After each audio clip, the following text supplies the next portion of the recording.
আমি যখন সাইন করেছি মানে যখন আমি কনফার্ম হলাম তারপর থেকে এখনো অব্দি আমি কোনো কাজ করিনি, যেহেতু আমার নিষেধ ছিল। তারপর আমি কাজ করতে পারবো সিনেমাটার শুটিং শেষ হলে। আর কাজের তোমার এক্সপিরিয়েন্স হচ্ছে মানে যখন আমি রিহার্সেল করেছি, যখন আমি জানতে পেরেছি যে আমি কাজল রেখা আমি এই চলচ্চিত্রে অভিনয় করতে যাচ্ছি সেলিম ভাইয়ের ডিরেকশনে, তো তারপর থেকে হচ্ছে আমাদের পুরো ফুল টিম হচ্ছে আমরা তোমার রিহার্সেল করতাম। এবং এটা যেহেতু তোমার 400 বছর আগের গল্প, রূপকথার একটা কাহিনী, তো এটা নিয়ে আসলে অনেক পড়তে হয়েছে, ভাবতে হয়েছে এবং অনেকটা তোমার রিহার্সেল করতে হয়েছে। কারণ আমরা হচ্ছে এই যুগের মানুষ, যতই আমরা অভিনয় করি বা এখন যেমন ধরো তোমার নাটকে অভিনয় করা বলো বা সিনেমাতেই বলো, প্যাটার্নটা কিন্তু বেশি বছর আগের কিন্তু কেউ দেখায় না। এই আমাদের চারপাশে কি হচ্ছে এরকম কাহিনী নিয়ে কিন্তু বেস করে এক একটা কাজ তৈরি হয়, কিন্তু আমাদের যে কাজটা আমরা করছি না তোমার 400 বছর আগে। তো 400 বছর আগে তারপর রূপকথার গল্প, কাজল রেখা কিরকম ছিল, মানে সে দেখতে কিরকম ছিল, সে প্রেম করতো কিভাবে, তার মা বাবার সাথে বন্ডিংটা কিরকম ছিল, তার চলাফেরা, সে কিরকম ধরে করে শাড়ি পরতো, কথা বলতো কিভাবে, মানে সবকিছু একটা স্বপ্নের মতো আসলে। মানে সবকিছু মানে 400 বছর আগে মানুষ কিরকম ছিল, তাদের লাইফ স্টাইল কিরকম ছিল, তো অনেক সময় ঘাটতে হয়েছে, জানতে হয়েছে, তো আমাদের রিহার্সেলও করতে হয়েছে।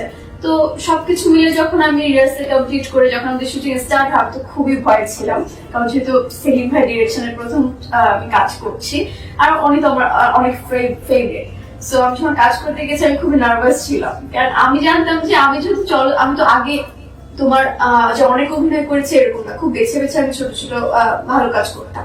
তো যখন আমি কাজ করতে গেছি আমি খুব নার্ভাস ছিলাম যে আমি একটা না একটা কিছু ব্লান্ডার করবো বা আমি সেলিম ভাইয়ের কাছে বকা খাবো, সবার সামনে খুব ইনসাল্ট হবো, এরকম একটা চিন্তা ভাবনা নিয়ে গেছিলাম। আর ওখানে আমার কোয়ার্টিস যারা ছিল তোমার সবাই হচ্ছে আমার থেকে অনেক সিনিয়র ছিল, আমি একমাত্র জুনিয়র ওখানে, এটা একটা নার্ভাস কাজ করছিল।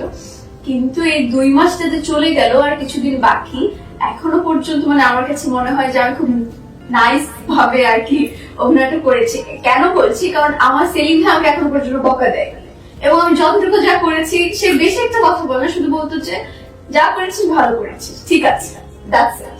তো আমার মনে হতো আমি যদি উল্টা পাল্টা করতাম বা ভুল হতো, অফকোর্স তো সে আমাকে ধরিয়ে দিত, বাট এরকম কখনো সিচুয়েশন হয়নি যে আমাকে গিয়ে বারবার বলছে যে মন্দিরা হচ্ছে না, ঠিক করে করো, এই ব্যাপারটাই আসেনি কখনো। আর আমাদের শুটিংটাও হয়েছে তোমার ময়মনসিংহ নেত্রকোনার ওদিকে পুরাটা, আবার কিছুটা তোমার বাকি হাওড়া অঞ্চলে হবে। তো আমার সবকিছু মিলিয়ে আমার মনে হয় যে খুব বাংলাদেশ অনেকদিন পর একটা ভালো চলচ্চিত্র পাচ্ছে, বাংলাদেশের মানুষ। আমি এটা নিয়ে আসলে অনেক আশাবাদী। আমাকে যেভাবে ডায়লগ বলতে বলছে তো আমি বলছি।